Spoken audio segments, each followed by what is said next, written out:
የኩላሊት ጠጠር እንዴት መከላከል እንችላለን? የኩላሊት ጠጠር ህመሞች ምልክቶች ምንድናቸው? ሐኪሙን ማማከር የሚገባው መቼ ነው?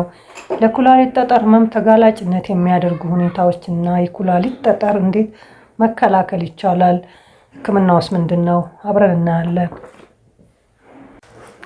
አሰላሙ አለይኩም ወራህመቱላሂ ወበረካቱ። ውድ አድማጭ ተመልካቾች ሰላም፣ እንዴት ናችሁ? እኔ ጋር አልሐምዱሊላህ።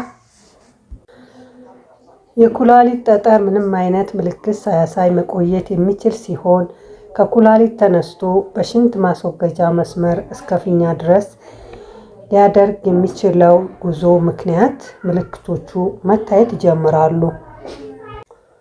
የኩላሊት ጠጠሮች ጠጠር የሆኑ ትናንሽ ዝቃጮች ሲሆኑ የተሰሩትም ከሚኒራል እና ከአሲድ ሶልት ነው።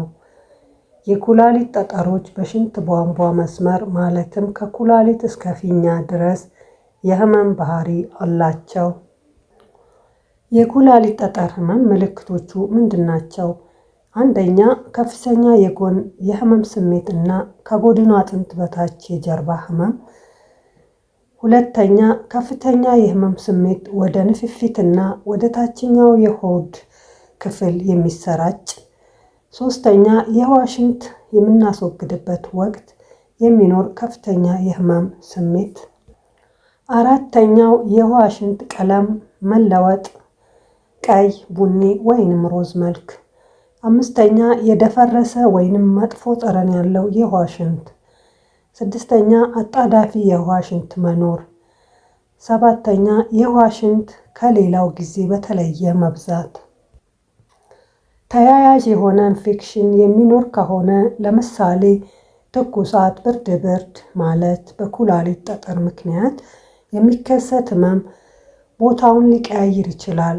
ይህም የሚሆነው ጠጠሩ በሽንት ቧንቧ መስመር ውስጥ እንቅስቃሴ ሲያደርግ ነው።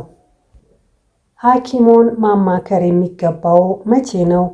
ከታች የተጠቀሱት የህመም ምልክቶች ከተመለከቱ ወደ ሐኪም በአፋጣኝ መሄድ ይኖርቦታል። እነሱም ከፍተኛ የህመም ስሜት ወይም የውጋት ስሜት፣ የማቅለሽለሽ እና ማስመለስ ካለ፣ ትኩሳትና ብርድ ስሜት ካሎት፣ ደም የቀላቀለ የውሃ ሽንት ሲኖር፣ የውሃ ሽንት ማስወገድ ካቃቶት ናቸው። ለኩላሊት ጠጠር ህመም ተጋላጮች እነማን ናቸው? አንደኛ፣ ጎልማሳ የእድሜ ክልል ውስጥ ያሉ ሰዎች ከ40 ዓመታት እና ከዚያም በላይ ያሉ ሰዎችን ያጠቃል። ወንዶች በብዛት ለኩላሊት ጠጠር በሽታ ተጋላጭ ናቸው።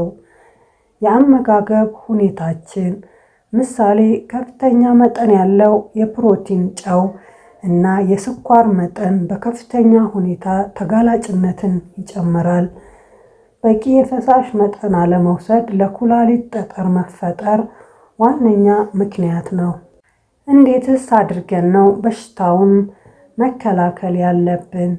አንደኛውና የመጀመሪያው የኩላሊት ጠጠር በሽታን የምንከላከለው በቂ ውሃ በመጠጣት ነው። በቀን ከ8 እስከ 10 ብርጭቆ ውሃ መጠጣት አስፈላጊ ነው። ይህንን ማድረግ ኩላሊት ውስጥ የሚከሰቱ ጠጠሮችን ያቃጥላል። ሌላው መከላከያ መንገድ ጨው መቀነስ ነው። አነስተኛ ጨው መመገብ የኩላሊት ጠጠር መፈጠርን ይቀንሳል። እንዲሁም ካልሲየም ያላቸው ምግቦችን በተመጣጣኝ መብላት፣ ለምሳሌ ወተትና የወተት ተዋጽኦ ናቸው። ሌሎቹም ቆስጣ፣ ኪያር፣ ባቄላ፣ አተር የመሳሰሉትን መመገብ አለብን። ሌላኛው ከፍተኛ ፕሮቲን ያላቸው ምግቦችን መቀነስ ነው። በተለይ ከእንስሳት ተዋጽኦ የሚገኙ ምግቦችን መቀነስ፣ ምሳሌ የበግ ስጋ፣ የበሬ ስጋ እና ዶሮ፣ አሳ የመሳሰሉት ምግቦች ኩላሊት ላይ ጫና ያመጣሉ። ነገር ግን እንቁላልን በመጠኑ መብላት ይመከራል። ውድ አድማጭ ተመልካቾች ለዛሬው ይዤላችሁ የመጣሁት ይህንን ይመስላል። ጥሩ ግንዛቤ እንዳገኛችሁ ተስፋ አደርጋለሁ።